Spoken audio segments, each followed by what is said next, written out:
50 మంది తెలంగాణ ప్రజలందరికీ కూడా హృదయపూర్వకంగా నమస్కారం. మెట్రో రైల్ అత్యంత ప్రతిష్టాత్మకమైనటువంటి ప్రజా రవాణా సంస్థ, అత్యంత ప్రతిష్టాత్మకంగా కేసీఆర్ గారి ప్రభుత్వం 25% మాత్రమే 2014 వరకు అప్పుడున్నటువంటి ఒక కాంగ్రెస్ ప్రభుత్వం పూర్తి చేస్తే, త్వరితగతిన రికార్డు సమయంలో 75% పనిని పూర్తి చేసి మెట్రో రైలును ప్రజలకు అందుబాటులో తీసుకొచ్చి హైదరాబాద్ ప్రజలకు అత్యంత అద్భుతమైనటువంటి ఒక రవాణా, దాదాపు 5 లక్షల మంది ప్రయాణికులకు అందుబాటులో ఇవ్వడమే కాకుండా హైదరాబాద్కు అంతర్జాతీయ పెట్టుబడులను ఆకర్షించే విధంగా ఒక అల్ట్రా మోడర్న్ ట్రాన్స్పోర్ట్ మెకానిజంను క్రియేట్ చేసి తెలంగాణ గర్వపడేటువంటి ఒక స్థాయిలో మెట్రో రైలును కేసీఆర్ గారు నిలబెట్టినారు. అప్పటిదాకా ఉన్నటువంటి అనేక చిన్న చిన్న ఇబ్బందులు, కష్టాలు, నష్టాలు, ల్యాండ్ ఎక్విజిషన్ సంబంధించిన మ్యాటర్సు అన్నిటినీ కూడా సానుకూలంగా సయోధ్యతోటి వారు పరిష్కరించి దాన్ని నిలబెడితే, రేవంత్ రెడ్డి గారు ఖాయా పియా కుచ్ నహీ పోడా చేయణ అన్నట్లుగా సారు ముఖ్యమంత్రి కాగానే మెట్రో రైలును విధ్వంసం చేసేటువంటి ఒక పరిస్థితులు ఎట్లా చేసినారో మీ అందరికీ తెలుసు. మహాలక్ష్మి పథకం వల్లనో లేకపోతే కొత్తగా ప్రభుత్వం మారిన తర్వాత మెట్రో రైల్లో ప్రయాణికుల సంఖ్య తగ్గింది అని చెప్పని, సరి అయినటువంటి ఒక వ్యాపారం జరగట్లేదు అన్నటువంటి ఒక మాట ఒక చీఫ్ ఫైనాన్షియల్ ఆఫీసర్గా ఒక కంపెనీకి సంబంధించిన ఎగ్జిక్యూటివ్ అలవోకగా ఒక మాట అంటే, దానికి రాజకీయాన్ని ఆపాదించి బాధ్యత లేకుండా, ముఖ్యమంత్రి అన్న కనీస సోయి లేకుండా, ఆధిపత్య అహంకారంతో రేవంత్ రెడ్డి గారు ఢిల్లీలో, I think so in Delhi, Rahul Kanwal అని చెప్పని ఇండియా టుడేలో ఒక ఫేమస్ జర్నలిస్ట్, ఆయన సమక్షంలో కూర్చొని I ordered my police to arrest CFO international company L&T, అత్యంత ప్రతిష్ట కలిగినటువంటి ఒక ప్రామాణికత కలిగినటువంటి నిర్మాణాలకు, భారతదేశ ప్రగతికి వెన్నుపూసలా నిలబడ్డ L&T CFOను నేను అరెస్ట్ చేయమన్నా అని చెప్పని ఒక చిల్లర మాట ముఖ్యమంత్రి అరెస్ట్ చేసేందుకు అన్ని రకాల ప్రణాళికలు కూడా చేపట్టినరు అని చెప్పని విన్నాం. L&Tని లొంగ తీసుకోవాలా, ఒత్తిడి పెట్టాలనే ఒక ప్రయత్నం చేసిండ్రు. ఒక తప్పు. రెండవ తప్పు, కేసీఆర్ గారు ఎయిర్పోర్ట్ నుండి సీదా హైటెక్ సిటీ వద్దకు, సైబర్ సిటీని క్రాస్ చేస్తూ హైటెక్ సిటీ వద్ద వరకు వేల మంది ప్రతిరోజు కూడా అంతర్జాతీయ విమానంలో దిగి, ఎయిర్పోర్ట్లో దిగి వచ్చేటువంటి ఒక విదేశీ వాళ్ళు కావచ్చు, దేశంలో ఉన్నటువంటి ఒక ఐటీ కంపెనీకి సంబంధించిన పెద్దలు కావచ్చు, అందరికి కూడా ఒక ఇప్పుడు లండన్లో మిగతా ప్రాంతాలలో ఎక్కడ పోయినా కానీ చూసినట్టయితే అట్లే ఉంటుంది. ఎయిర్పోర్ట్ దిగంగానే you can get into metro rail. అట్లాగే ఇక్కడ కూడా ఉండాలా అని చెప్పని హైటెక్ సిటీ టు మెట్రో ఎయిర్పోర్ట్ వరకు శంకుస్థాపన చేసిండ్రు. అన్ని పర్మిషన్లు తీసుకున్నారు. మొత్తం లైన్స్ అంతా డిఫైన్ అయిపోయి బడ్జెట్ అంతా అలకేట్ అయిపోయిన తర్వాత తగుదునమ్మా అని చెప్పని, ఎక్కడ కేటీఆర్ గారికి కేసీఆర్ గారికి పేరు వస్తుందో అని చెప్పని, ఎక్కడ L&Tతో కమిషన్లు సర్దుబాటు కావో అని చెప్పని అనుకున్నాడో, రాంగ్ అనే L&T మెట్రో రైల్ ఫ్రమ్ హైటెక్ సిటీ టు ఎయిర్పోర్ట్ రద్దు, శంషాబాద్ రద్దు అని చెప్పిండు. ఇంతకంటే చిల్లర మూర్ఖమైన నిర్ణయం ఇంకోటి ఉండదండి. World over wherever there exist industrial officers, from the airport to industrial officers, a quick transport, safe and peaceful transport ఉండాలా అని చెప్పని పారిశ్రామీకరణను ఎంకరేజ్ చేయాలనుకునే మెడకాయ తలకాయ ఉన్నటువంటి వాడెవడైనా ఆలోచించేది అదే. And that's what exactly what mister KTR did. చేసి దాన్ని చేస్తే దాన్ని రద్దు చేసి పడేసిండు. ఒకటి, CFOను అరెస్ట్ చేస్తా అని బెదిరించిండు. రెండు, మెట్రో రైలును, శంషాబాద్ వరకు ఉన్న మెట్రో రైలును రద్దు చేసిండు.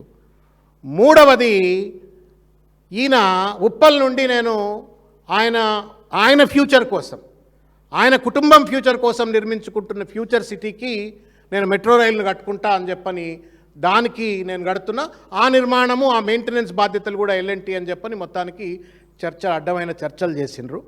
ఆ చర్చల ఫలితం ఏంద్రా అంటే ఇవాళ ఎల్ఎన్టీ ఇవాళ మెట్రో రైలును వదులుకునే పరిస్థితి, ప్రభుత్వం ఏందో గొప్ప ఘనాపాటిగా నేనే నడుపుతా అని చెప్పని దాన్ని టేక్ ఓవర్ చేసినాము అని చెప్పిండ్రు.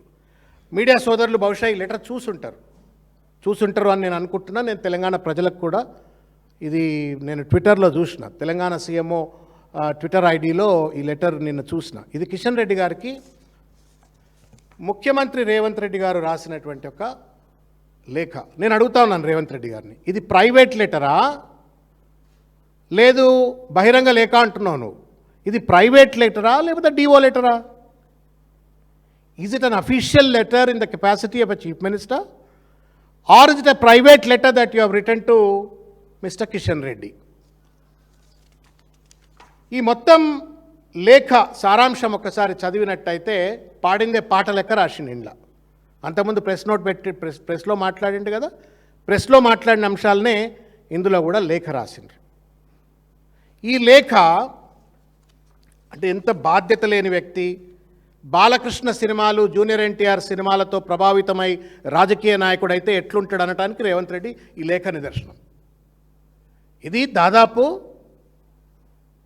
1000 కోట్ల అంటే 15,000 కోట్ల రూపాయల అప్పు తెలంగాణ ప్రజల మీద రుద్దుతున్నటువంటి ఒక state government take over project. ఇది రోజు 5 లక్షల మంది ప్రజలు ప్రయాణించేటువంటి ఒక ప్రతిష్టాత్మకమైనటువంటి ఒక ప్రామాణికత కలిగినటువంటి ఒక most important vital transport project ఇది, ట్రాన్స్పోర్ట్ ప్రాజెక్ట్ ఇది.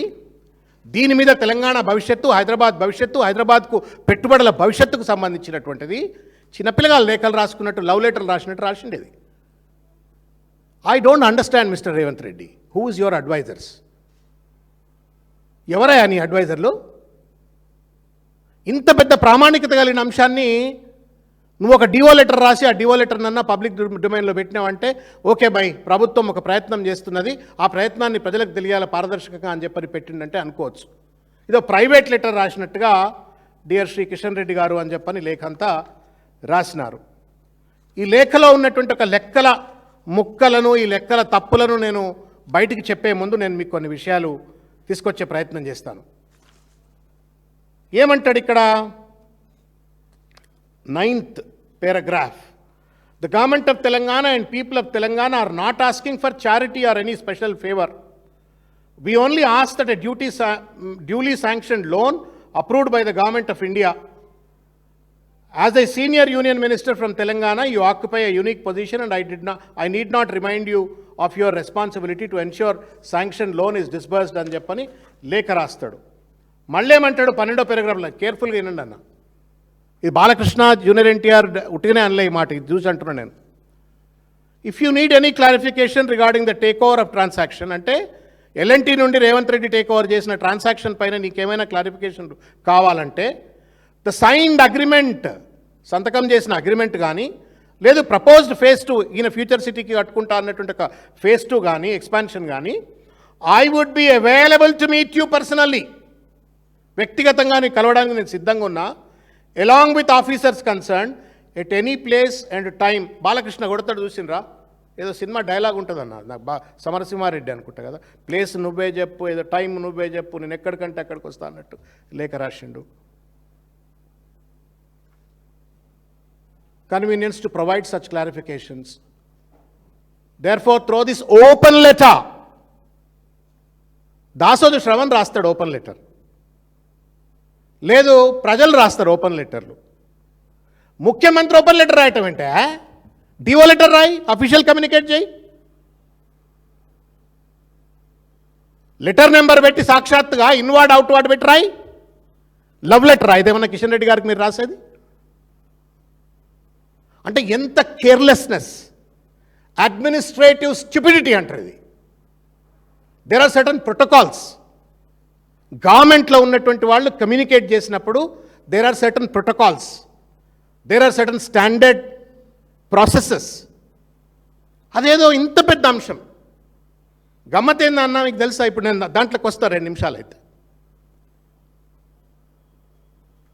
ఇవాళ ఇట్లా రాసి నా పని అయిపోయింది అని చెప్పని చేతులు దులుపుకుంటూ ఈయన అంటాడు ఇంకోటి 14 పేరాల, I request you kindly arrange a meeting with Ashwini వైష్ణవ్జీ honourable union minister for railways at the earliest, I shall attend the meeting along with.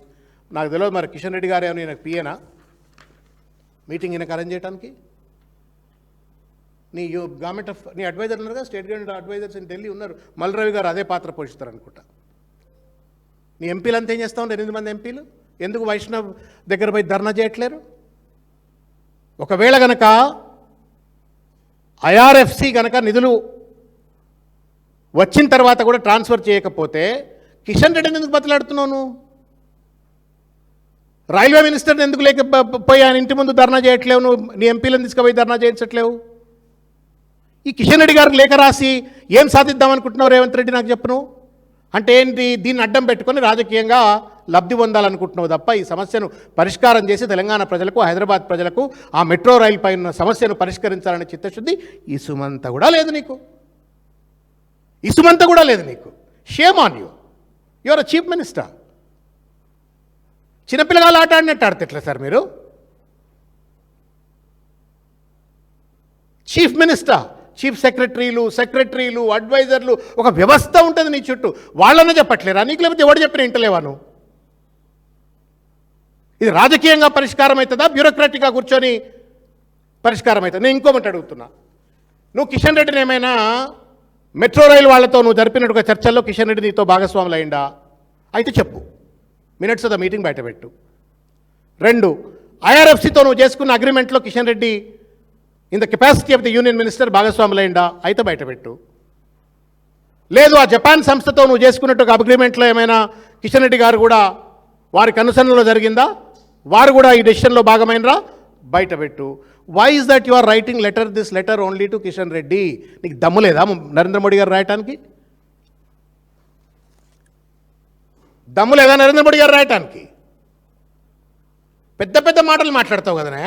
నోటికొస్తే తొండలు, లాగులు, మెడల పేగులు, గుడ్లు, గోలికాయలు ఏమేమో మాట్లాడతావు కదా. ఒక లేఖ నరేంద్ర మోడీకి రాయట్లేదా నీకు? Why are you writing only to Kishan Reddy? అంటే ఏంది? రాజకీయ లబ్ధి. You scratch my back, I scratch your back. నీకు సమస్య పరిష్కారం లేదు. తెలంగాణ సమాజం దయచేసి అర్థం చేసుకోవాలి ఏంటంటే, రేవంత్ రెడ్డి గారి యొక్క చిల్లరతనం, దుందుడుకుతనం, అవగాహన రాహిత్యం, పరిపాలనపై కనీస చిన్నపిల్లలకు ఉండే అవగాహన కూడా లేకపోవడంతో జరుగుతున్న ఒక పరిణామం ఈ metro take over, metro loaning process, and then finally to cover up Kishan Reddy drama, letter drama. ఇంతకంటే చీప్ టాక్టిక్, డర్టియస్ట్ టాక్టిక్ ఎక్కడా ఉండదు. ఇట్లా union coal minister Kishan Reddy, union railway minister వైష్ణవ్జీని ఎవరో ఉన్నారు. నువ్వు ఆయనకు లేఖ రాయవట. వీళ్ళందరికీ బాస్ ఒక ఆయన ఉన్నాడు, నరేంద్ర మోడీ. ఆయనకు లేఖ రాయడట. బాక్సింగ్ దాన్ని ఏమంటాము, WWF మ్యాచ్ లెక్క ఈ లెటర్లు రాస్తారట. And he's trying to mislead, manipulate the people of Telangana. సమాధానం చెప్పాలి రేవంత్ రెడ్డి గారు. ఇంకా పోతే చెప్తాను మీకు. ఇంకా 2-3 విషయాలు, కీలకమైన విషయాలు నేను మీకు చెప్తా. ఈ దొర సీతయ్య ఎవని మాట వినడు. అట్లనే ఉంది ముచ్చట. ఇప్పటికే నేను అడుగుతా ఉన్నాను రేవంత్ రెడ్డి గారిని, ఇప్పటికే ఎల్ఎన్టీతో జరిగినటువంటి ఒక ఒప్పందంలో 13,000 కోట్ల పైచిలకు ఏదైతే బ్యాంక్ లోన్ ఉందో ఆ బ్యాంక్ లోన్ను నేనే తీసేసుకుంటా అని చెప్పని ప్రభుత్వమే తీసుకుంటా అని చెప్పని వాడికి అగ్రిమెంట్ ఇచ్చేసినాడు. అది భర్తీ చేయడం కోసము, ఆ బ్యాంకుకి లోన్ కట్టడం కోసం మళ్ళీ లోన్ తీసుకుంటున్నా అని చెప్పని వాళ్ళ ఐఆర్ఎఫ్సి ద్వారా జపాన్ దగ్గర నుండి తెచ్చుకుంటున్నా అని చెప్పిండు. ఏమి రాలే, ₹1 బ్యాంక్ అకౌంట్లో రాలే. రేవంత్ రెడ్డి ఖర్చు పెట్టింది ఎంత? దీని మీద చూడరుగా మీరు. అంటే ఎంత ఆగమాగము, అగుడుపడ్డట్టు ఉన్నడే అంటే, ఈక్విటీ కొనుగోలు కోసం ఎల్ఎన్టీకి కట్టిన పైసలు 1,461 కోట్ల రూపాయలు కట్టేసిండు.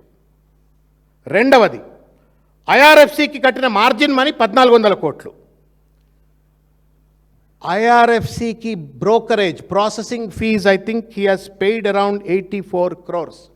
అంటే మొత్తం మీద 2,945 కోట్ల రూపాయలు నీ సొమ్ము, నా సొమ్ము. అది ప్రజల సొమ్ము కట్టేసిండు రేవంత్ రెడ్డి. Yes paid. ఒక్క రూపాయి కూడా ఇప్పటి వరకు ఐఆర్ఎఫ్సి నుంచి రాలేదని చెప్పని మళ్ళా రుడాలి ఏడుపులు ఏడుస్తూ ఉన్నాడు రేవంత్ రెడ్డి. వాళ్ళ డబ్బులు రాలేదు, డబ్బులు ఇస్తలేరు. జూన్ 15వ తారీఖు అని చెప్పని ఎవడు పెట్టమన్నాడు డేట్? నేను ఎవరు పెట్టమని చెప్పిండ్రు? June 15 is the last date for the processing of the loan and then getting it deposited in the state government exchequer అని చెప్పని ఎవడు పెట్టమన్నాడు? నువ్వే పెట్టినావు. ఈ నిర్ణయం తీసుకుంది L&T నుండి టేక్ ఓవర్ చేసింది క్యాబినెట్కు సంబంధం లేదు. గుండెమే చేయబెట్టుకొని చెప్పాలి రేవంత్ రెడ్డి గారు. దమ్మున్నోడైతే, నీతి నిజాయితీ ఉన్నోడైతే, అడ్మినిస్ట్రేటివ్ విజ్డమ్ ఉన్నట్టయితే, whether the discussion of the take over of the L&T has been discussed in the cabinet and cabinet approve అయిందా? దయచేసి సమాధానం చెప్పాలా. ఒకటి చెప్పలే, క్యాబినెట్కు చెప్పలేదు. సీతయ్య ఎవడి మాట అయినాడు, రేవంత్ రెడ్డి ఎవడి మాట అయినాడు, ఆయన ఒక్కడే సొంత నిర్ణయం తీసుకున్నాడు. క్యాబినెట్లో ఉన్న వాళ్ళంతా దద్దమ్మలు, డూడు బసవనలు, ఒక్కడూ మాట్లాడలేదు. ఆయన నిర్ణయం తీసుకున్నాడు. చలో తీసుకున్నావు. మరి దాన్నన్న సక్రంగా ఎలబెట్టినావా అంటే ఎలబెట్టలే. నీ అంతలు నువ్వే 1461 కోట్ల ఈక్విటీ అమౌంట్ కడతావు, 1400 కోట్ల రూపాయల మార్జిన్ మనీ ఐఆర్ఎఫ్సి కడతావు, బ్రోకరేజ్ ఫీజు 84 కోట్లు కడతావు, మొత్తం 2945 కోట్లు కట్టినావు. ₹1 వాపస్ రాకపోయేటప్పటికి వాళ్ళ చేతులు కాలినాక ఆకులు పట్టుకున్నట్టుగా మళ్ళీ కిషన్ రెడ్డి అని చెప్పని అదని ఇదని చెప్పని డ్రామాలు ఆడుతున్నావు. What is this nonsense? End of the day ఏం చేయబోతాడు అని అంటే, వాడు ఎవడు లోన్ ఇవ్వకపోతే, నేను కిషన్ రెడ్డిని అడిగినా కిషన్ రెడ్డి లోన్ ఇప్పలేదు కదా, నేనేం చేయాలా? కాబట్టి నేను రాష్ట్ర ప్రభుత్వమే కింద మీద పడుతుంది అని చెప్పని మళ్ళా అది మన మీద రుద్దే ప్రయత్నం చేస్తాడు. అంటే ఇంత పరిపాలనా రాహిత్యము, అవగాహన రాహిత్యము, ఆ బేసిక్ సెన్సిటివిటీ లేకుండా ఏం పరిపాలన, ఏం ముఖ్యమంత్రి ఈయనట. నేను 34 వరకు నేనే ముఖ్యమంత్రి అని పొంకనాలు కొడతా ఉన్నాడు. ఈ పొంకనాలు కొట్టేటాలకు పరిపాలన రానోళ్ళు ఇక ముఖ్యమంత్రులై తెలంగాణను సర్వనాశనం చేయాలా, మనమంతా చెక్కబదన చేసుకుంటూ కూర్చోవాలి మనం. ఇది రేవంత్ రెడ్డి గారి యొక్క ఆలోచన విధానం. నేను అడుగుతా ఉన్నాను ఇవాళ రేవంత్ రెడ్డిని, మీకు తెలుసా అన్న, మీడియా వాళ్ళకి ఎవరికన్నా జపాన్ ఆర్గనైజేషన్, మీరంతా బాగా చదువుకున్న వాళ్ళు, మేధావులు మీరు కూడా, ఒక జపాన్ సంస్థ డబ్బులు ఇస్తుంది అన్నారు, అంతే కదన్నా? పబ్లిక్ డొమైన్లో ఎక్కడన్నా ఇప్పుడు సెకండ్ ఫేజ్ ఏదైతే రేవంత్ రెడ్డి ఫ్యూచర్కు కోసం నిర్మించుకుంటున్న ఫ్యూచర్ సిటీ వరకు ఎక్స్పాండ్ చేస్తారనుకున్నట్టు ఒక ఫ్యూచర్ సిటీ కోసము ఆ రైల్వే లైన్ కోసం జైకా అనే ఒక సంస్థతో మాట్లాడినరని చెప్పని మనం వార్తలు చూస్తున్నాం. We also have not seen any document, but at least there is a reference of a company or an organization called JICA. But ఇవాళ ఈ 1300 కోట్ల పైచీలకు 4%కే తెచ్చినా అని చెప్పని జబ్బలు దరుచుకుంటున్న రేవంత్ రెడ్డి గారు, ఎవరి సంస్థ? జపాన్ సంస్థ ఎవరు? ఏ కన్సార్టియం అంటుంది. Who is that consortium? ఏమన్నా Revanth Reddy private lending process ఇదేమన్నా? ప్రైవేట్ ప్రాపర్టీ కోసం రేవంత్ రెడ్డి తన ఎస్టేట్ నిర్మాణం కోసమో జూబ్లీహిల్స్ ప్యాలెస్ కట్టుకోవడం కోసం లోన్ తీసుకుంటుండా? లేదు, ప్రజలపైన భారం వేసేట్టుగా 13,000 కోట్ల లోన్ తీసుకుంటున్నప్పుడు ఏ సంస్థ కూడా చెప్తలేడండి. బాధ ఇది. అండ్ క్యాబినెట్లో ఉన్నాడు, ఎవడు అడుగుతలేడు. ఇప్పటి వరకు కూడా ఈ ఐఆర్ఎఫ్సికి ఏదైతే అంటే జపాన్ సంస్థ ఐఆర్ఎఫ్సికి ఇస్తుంది, ఐఆర్ఎఫ్సి హెచ్ఎంఆర్ఎల్కి ఇస్తుంది, హెచ్ఎంఆర్ఎల్ L&T ఏదైతే బ్యాంకు నుండి లోన్ తీసుకుందో ఆ బ్యాంక్ వాడికి రీపే చేస్తుంది. మళ్ళా through IRFC state government auto debit system ద్వారా ఆర్బీఐ పర్మిట్ ద్వారా స్ట్రైట్ అవే ఆ జపాన్ ఓన్కి త్రూ ఐఆర్ఎఫ్సి కడుతుంది అంటున్నాడు. నేను అడుగుతా ఉన్నా రేవంత్ రెడ్డి, ఎవరు ఈ జపాన్ సంస్థ? మీ చుట్టమా, మీ పక్కమా, మీ దోస్తులకు సంబంధించిందా, లేదు అక్కడ ప్రభుత్వానికి సంబంధించిందా, జపాన్ ప్రభుత్వ రంగ సంస్థనా? ఎవరిళ్ళు? I'm not even disputing whether they are credible or not credible. But నేను యాజ్ అ సిటిజన్గా, ఒక పౌరుడిగా నా పైన కూడా లోన్ భారం పడుతుంది. కాబట్టి ఈ లోన్ భారం నా పైన మోపుతున్నప్పుడు నేను ఎవరికి బాధ్యుడిని అవుతున్నా, ఎవరి దగ్గర నుంచి నా ప్రభుత్వం లోన్ తీసుకుంటుందో కూడా నాకు తెలియవద్దా? ఈవీ కార్ రేస్ సంబంధించిన అంశంలో ఒక ప్రభుత్వం బ్యాంక్ అకౌంట్ నుండి ఆ నిర్వహిస్తున్న సంస్థకు లోన్ పంపితే అది తప్పని చెప్పని ఛార్జ్ షీట్లు, ఎఫ్ఐఆర్లు, కథలు, కార్ఖాన్లు, డ్రామాలు చేసిన Revanth Reddy, when you are taking a loan of 13,000 crores and unidentified, దాన్ని ఏమంటే అపరిచితుడు అంటాం కదా, పేరు పెట్టి నువ్వు సంస్థ లోన్ అని చెప్పని అంటున్నావు. we deserve to know, sir. And you have obligation to make transparent. అందరు చెప్పాలని బాధ్యత అది. ఏమి ఇష్టారాజ్యమా? ఏమైనా ప్రైవేట్ దుకాణమా తెలంగాణ రాష్ట్రం ప్రభుత్వం అంటే? వాడికి కూడా అప్లికేషన్ ఉంది ఇప్పుడు, లేకపోతే జిఎస్టీ వచ్చి మెడలు వస్తాడు ప్రైవేట్ దుకాణాన్ని కూడా. Everything is transparent. ఇదంతా డిజిటల్ ఎకానమీ. అదైపోయిందన్న. అదైపోయాక నేను రెండో ముచ్చట చెప్తా మీకు, ప్రజలకు తెలియవలసినటువంటిది. ఇప్పుడు ఇవాళ మెట్రో రైల్ దగ్గర షేర్ అగ్రిమెంట్ కొన్నా అన్నాడు కదా, మొత్తం టేక్ ఓవర్ చేసిన అన్నాడు కదా. ఆ డాక్యుమెంట్ బయట లేదు, ఇప్పటికి పబ్లిక్ డొమైన్లో లేదు. బయట పెట్టి Revanth Reddy, you have an obligation to make it transparent. 2, ఐఆర్ఎఫ్సితో నువ్వు చేసుకున్నటువంటి ఒక ఒప్పందం డాక్యుమెంట్ బయట పెట్టు. ఐఆర్ఎఫ్సితో నువ్వు ఏం ఒప్పందం చేసుకున్నావు, ఎంత బ్రోకరేజ్ ఇస్తా అన్నావు, బయట పెట్టు అది. తర్వాత ఆర్బీఐ ప్రత్యక్ష డెబిట్ ఆదేశం ఇచ్చింది అని చెప్పని నీ ప్రకటనలో చెప్తా ఉన్నావు. ఏది ఇంతకుముందు చెప్పినాను కదా, ఆటో డెబిట్ ద్వారా రీపేమెంట్ అని చెప్పని అన్నాడు కదా. That document also is not in the public domain. 3వది, జపాన్ సంస్థ అంటున్నావు. ఈ సంస్థ మీ చుట్టందా, పక్కందా, దోస్తుదా, ప్రభుత్వందా, పిఎస్యుదా, ఎవరిది? దాని వివరాలు కూడా బయటపెట్టు అని చెప్పి నేను కోరుతున్నా. తర్వాత ఐఆర్ఎఫ్సి మధ్యవర్తి ఫీజులు ఎంత, దాని వివరాలు పూర్తిగా బయటపెట్టమని నేను కోరుతున్నా. తర్వాత క్యాబినెట్లో చర్చ చేయలే. నువ్వు నిజంగానే కనుక డెమోక్రాట్ అయితే, డెమోక్రాటిక్ స్పిరిట్ను కనుక నమ్మినట్టయితే, నువ్వు నిజంగానే హిట్లర్ లెక్కనే పరిపాలన కొనసాగిస్తలేను అనుకున్నట్టయితే క్యాబినెట్ రెజల్యూషన్ను బహిర్గతం చెయ్యి. That this has been approved, that government will take over this L N T loan. ఇష్టారాజ్యం నడుస్తూ ఉంది రాష్ట్రంలో. పిచ్చోడి చేతిలో పరిపాలన అంటే ఇట్లనే ఉంటుంది. స్వంత నిర్ణయం అడిగే దమ్మ ఒక్క మంత్రికి లేదు. కాంగ్రెస్ పార్టీ డిఫంక్. ఒకప్పుడు కొంత జనరల్గా ముఖ్యమంత్రులను మంత్రులను కూడా గట్టిగా ప్రశ్నించే పార్టీ అది. They won't spare anybody. అది ఏమైందో ఆ పార్టీకి నాకు అర్థం కావట్లేదు. ఇంత పెద్ద తప్పిదాలు చేస్తే కూడా క్యాబినెట్లో ఉన్న ఉత్తమ్ కుమార్ రెడ్డి మాట్లాడు, బట్టి మాట్లాడు, షేర్బాబు మాట్లాడు, పొన్నం ప్రభాకర్ మాట్లాడు, అందరికందరూ మూతికి తాళాలు వేసుకొని కూస్తున్నారు. ఏం న్యాయం ఇది? బయటపెట్టు cabinet resolution if in case you not taken a dictatorial decision Revanth Reddy. తర్వాత 1400 కోట్ల మార్జిన్ మనీ అన్నావు. ఇది ట్రెజరీ ఆర్డర్లో ఉందా, పబ్లిక్ డొమైన్లో ఉందా? ఇది నువ్వు ప్రకటిస్తున్నావు తప్ప ఇంతవరకు దీనికి సంబంధించిన డాక్యుమెంట్లు కనబడతలేవు. దయచేసి Revanth Reddy, it's not a private property. నువ్వు ఇట్లనే చేస్తూ పోతే నువ్వు ఎట్లా జైలుకు పోతావు? కానీ నీ చుట్టూ ఉన్నటువంటి దీంట్లో సిగ్నేటరీ చాలామంది పెద్ద పెద్దల పేర్లు ఉన్నాయి. ఇంట్లో చీఫ్ సెక్రటరీ నుంచి మొదలు కూడా చాలామంది పేర్లు ఉన్నాయి. అందరు జైలుకు పోతారు, ఎవరిని వదిలిపెట్టరు. You will all be held accountable. చేతికి బేడీలు వేస్తారు సార్, ముఖ్యమంత్రికి వేస్తారు. ముఖ్యమంత్రితో పాటు ఇవాళ ఈ మొత్తం ఫియాస్కోలో పనిచేస్తున్నట్టుగా అధికారులందరికీ కూడా తప్పనిసరిగా చేతికి బేడీలు పడతాయి. నాన్సెన్స్ ఇది, గార్బేజ్ ఇది. తర్వాత నేను ఇంతకుముందు చెప్పినట్టుగా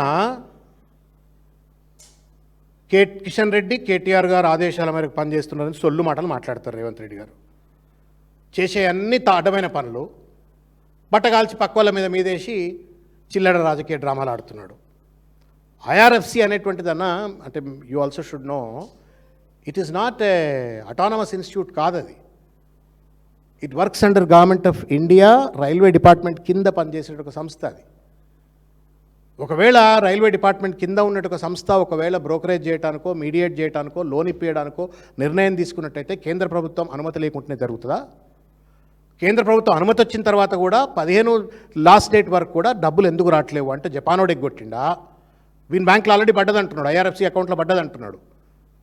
వాడు మాట్లాడతలేడు, జపానోడు ఎవడో తెలియదు. వాడు మొత్తమే మాస్క్లు వేసుకొని ఉన్నాడు, వాడు ఎవడో తెలియదు. రేవంత్ రెడ్డి ఒక్కడే మాట్లాడుతున్నాడు, కిషన్ రెడ్డికి లేఖలు రాస్తా ఉన్నాడు, సమాధానం చెప్పట్లేరు.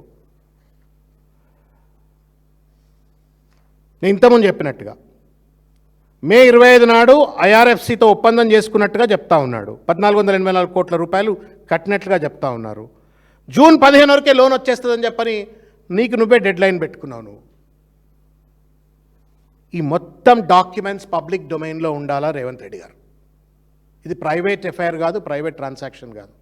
ప్రజలకు సంబంధించింది, ప్రభుత్వ ఆస్తికి సంబంధించింది, వేల కోట్ల రూపాయలకు సంబంధించింది. దయచేసి పిల్లల ఆట లెక్క పరిపాలన పరాష్కాలు ఆడినట్టుగా పరిపాలన కొనసాగించకండి. This is unfair on your part, unbecoming of even the Congress party governance. ఇంత చిల్లరగా ఎక్కడ ఏ రాష్ట్రంలో ఏ ముఖ్యమంత్రి కూడా చేసినట్టుగా దాఖలాలు లేవు. నేను ఇంకొక 2-3 విషయాలు మీడియా ద్వారా నేను అడగదలుచుకున్నా రేవంత్ రెడ్డి గారిని. ఇవాళ కేటీఆర్ గారు చాలాసార్లు చెప్పినారు, మేము ఎల్ఎన్టీకి భూమిని కట్టబెట్టలేదు 280 ఎకరాలు, we only have given it on lease. నువ్వు ఇప్పుడు వాపసు తీసుకున్నావు రేవంత్ రెడ్డి. ఆ 280 ఎకరాలు మళ్ళా మెట్రో రైల్ పరిధిలోనే ఉంచుతావా, లేదు ఆ 280 ఎకరాలు అమ్ముతావా, లేదు నీ బినామీలా కట్టబెట్టి రియల్ ఎస్టేట్ దందాలు చేస్తావా? దయచేసి సమాధానం చెప్పు. కేసీఆర్ గారు 280 ఎకరాల భూమి కేటాయించినప్పుడు దానికి కారణం ఏంటి అంటే ఆర్థికమైనటువంటి ఒక సమతుల్యతకు, ప్రగతికి, మెట్రో రైలుకు తోడ్పడాలా, దాని చుట్టూ కూడా అభివృద్ధి జరగాలా అని చెప్పని ఆ భూమిని కేటాయిస్తే నువ్వు దాన్ని టేక్ ఓవర్ చేసినావు. నీకేంది, గజం భూమి కనబడితే భూములు అమ్ముతున్నాడు. ఇప్పుడు బంజారాహిల్స్లో కూడా పక్కన ఈ ఏసీబీ ఆఫీస్ ఎదురుగా మీరు హెచ్ఎండిఏ వెబ్సైట్ పోండి, నేను దాని మీద మళ్ళీ ఒకసారి మాట్లాడతా. మీరు టైం ఇస్తే, మీడియా వాళ్ళు అనుమతి ఇస్తే మళ్ళీ ఒకసారి మాట్లాడతా. హెచ్ఎండిఏ వెబ్సైట్ పోండి, దయచేసి చూడరా, నా గూగుల్ కొట్టి చూడ్రి. అదే రియల్ ఎస్టేట్ కంపెనీ నట్టు నడుపుతాడు. మొత్తం అడ్వర్టైజ్మెంట్లు, దాంట్లో బ్రోషర్లు చూస్తే మీరు పిచ్చిలేసిపోతుంది. ప్రభుత్వమా లేదా పిచ్చోళ్ళు ఆయిల్ రియల్ ఎస్టేట్ దంద చేస్తే వాళ్ళు ప్రభుత్వం నడుపుతుంటా మీకు అప్పుడు అర్థమవుతుంది. భూమి కనబడితే అమ్ముతున్నాడు. మరి 280 ఎకరాలు కూడా అమ్ముతావా? ఏంది నీ కథ చెప్పు అంటున్నాం. 57 మెట్రో రైల్ స్టేషన్స్ ప్రభుత్వమే నిర్వహించబోతుందా? నీకు జిహెచ్ఎంసీ నిర్వహించరాట్లేదు, రోడ్ల మీద గుంతలు పూడ్చరాట్లేదు, చెత్త ఊడవరాట్లేదు, ట్రాఫిక్ సమస్యను మెయింటైన్ చేయలేకపోతున్నావు. నువ్వు మొత్తం అల్ట్రా మోడర్న్ 57 రైల్వే స్టేషన్స్ను, మెట్రో రైల్ స్టేషన్స్ను మెయింటైన్ చేస్తావా? నీ బినామీలకు ఏమైనా అవుట్సోర్స్ చేస్తావా? చెప్పు. What is the strategy on maintenance of metro rail? Hyderabad ప్రజలకు తెలవాలా. ఆస్తులు రియల్ ఎస్టేట్ దందాలోకి ఎత్తైతే ఈ మెట్రో రైల్ స్టేషన్లను ఇప్పటిదాకా అద్భుతంగా నడిపినరు. ఆయన పేరుండే ఎన్వీఎస్ రెడ్డి అని, వాళ్ళు వీళ్ళు ఎవరెవరు ఉండే పెద్ద మనుషులంతా మంచిగా నడిపినరు. వాళ్ళు నిలగొట్టినావు, ఎల్ఎన్టీ నిలగొట్టినావు, నేను టేక్ ఓవర్ చేసినా అన్నావు. నీకు హాస్పిటల్ నడపరాదు, ప్రభుత్వ కార్యాలయాలు నడపరాదు, జిహెచ్ఎంసీ నడపరాదు, ఇది బాగా నడుపుతా అంటున్నావు. అది అల్ట్రామోట్ కార్పొరేట్ స్థాయిలో నడిపింది. మరి దీన్ని ఎట్లా నడుపుతావు? ఇప్పుడు ఈ 57 స్టేషన్లను అవుట్సోర్స్ చేస్తావా, ప్రైవేట్ వాళ్ళకి ఇస్తావా, నువ్వే నడుపుతావా, ఎట్లా నడుపుతావు, నీ విధి ఏంది, విధానం ఏంది, నీ పాలసీ ఏంది, బయటపెట్టు. నాకైతే డౌట్ నువ్వు నీ బినామీలకు ఇస్తావని చెప్పాలి. 2 కోట్ల స్క్వేర్ ఫీట్ల మాల్స్ ఇవి, గనేరియా మాల్ అని చెప్పని అమీర్పేటలో అక్కడిక్కడ చాలా పెద్ద పెద్ద మాల్స్ అవి. ఈ మాల్స్ కూడా నువ్వే నిర్వహిస్తావా అంటే రేవంత్ రెడ్డి ప్రభుత్వం ఎక్కడ దిగజారిందిరా అంటే ప్రభుత్వ ఆసుపత్రులు నిర్వహించదు, ప్రభుత్వ బళ్ళు ఉన్న 27,000 బళ్లను 22,000 మూసిపాడు తప్పి 4,000కే కుదిస్తుందట, మాల్లు నిర్వహించుకుంటా అంటున్నాడు. ఇక నేను ఏం చెప్పాలి తోటి, నేను సావాలన్నా బతకాలన్నా నాకు అర్థం కావట్లా. And we are in that state and he is our chief minister. He is our chief minister, great chief minister. మనం సప్పట్లు కొట్టాలా, వా వా వా వా అని.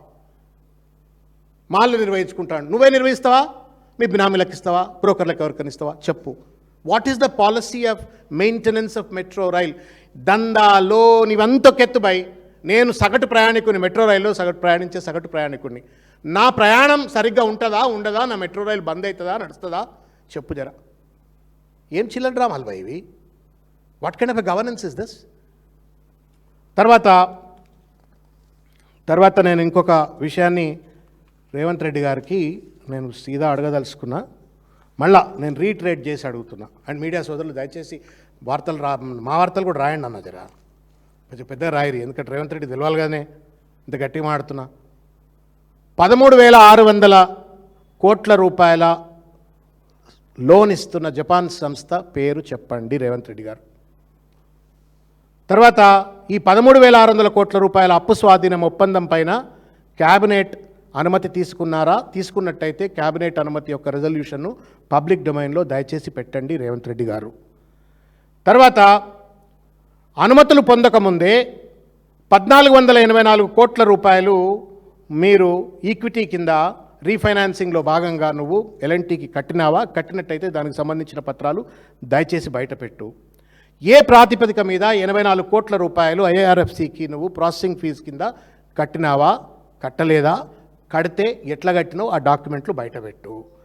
తర్వాత మొత్తం మీద ఈ 280 ఎకరాలను ఏం చేయదలుచుకున్నావు, 57 స్టేషన్లను ఏం చేయదలుచుకున్నావు, 2 కోట్ల స్క్వేర్ ఫీట్ల మాల్స్ని ఏం చేయదలుచుకున్నావు, దీని మీద సమాధానం చెప్పాలని చెప్పని కోరుతున్నా.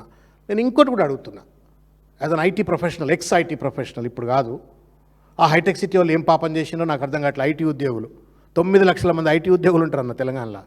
వాళ్ళు ఏం పాపం చేసిండ్రో, వాళ్ళ మీద ఏం కోపమో నాకు అర్థం కాలేదు రేవంత్ రెడ్డి. వాళ్ళకి హైటెక్ సిటీకి వెళ్ళి ఎయిర్పోర్ట్కు రోడ్డు ఉండొద్దు, మెట్రో ఉండొద్దు అని ఎందుకు కక్ష కట్టినవాను? ఏ కారణం చేత రద్దు చేసినావు? వీడు 1 2 3 4 ఆయన ఏమన్నాడు? ఒకటే మాట చెప్పిండు, జనం లేని చోట ట్రైన్ పోతుంది కాబట్టి అని ఒక మాట చెప్పిండు. ఓకే, మరి ఫ్యూచర్ సిటీలో జనం ఉన్నారా సార్? ఇప్పుడు స్కిల్ యూనివర్సిటీ దాకా అనిపెట్టిండనా? ఇగో ఇది లైట్, ఇదేమో కేటీఆర్ గారు తలంచినటువంటి ఒక రోడ్, ఇది హైటెక్ సిటీ టు శంషాబాద్. ఇది రేవంత్ రెడ్డి సార్. మరి ఇక్కడ జనం రా, స్కిల్ యూనివర్సిటీ జనం ఉన్నరా? ఉన్నారే? ఎవరి చెవులో పూలు పెడుతున్నావా రేవంత్ రెడ్డిను? ఇట్లా డ్రామా కంపెనీ నడుపుతున్న రేవంత్ రెడ్డి గారికి దయచేసి డ్రామాలు బంద్ చేయండి సార్. ఈ లేఖల ప్రేమ లేఖలు బంద్ చేయండి సార్. నీకు దమ్ముంటే, నిజంగానే గనక నీలో హేతుబద్ధత ఉంటే, ఈ మొత్తం ఎంటైర్ లోనింగ్ ప్రాసెస్లో, మెట్రో టేక్ ఓవర్ ప్రాసెస్లో నీకు గనక హేతుబద్ధత, నీకు గనక నీతి నిజాయితీ ఉన్నట్టయితే నరేంద్ర మోడీకి లేఖ రాయి. 1 2 నీ 8 మంది లోక్సభ సభ్యులు, 3 4 రాజ్యసభ సభ్యులు దయచేసి వాళ్లను సమాయత్తపరచి నరేంద్ర మోడీ ఇంటి దగ్గర గొడవ చేయించు. దీనికి సమాధానం వస్తుంది. పనికిరాని డ్రామాలు ఆడుతూ తెలంగాణ ఆత్మగౌరవాన్ని, తెలంగాణ అభివృద్ధిని నరేంద్ర మోడీ దగ్గర బడేబాయ్ చోటేబాయ్ అని చెప్పని తాకట్టు పెట్టి చిల్లర డ్రామాలు ఆడితే నిన్ను ప్రజాక్షేత్రంలో తప్పనిసరిగా ఎండగడతాం. ధన్యవాదం.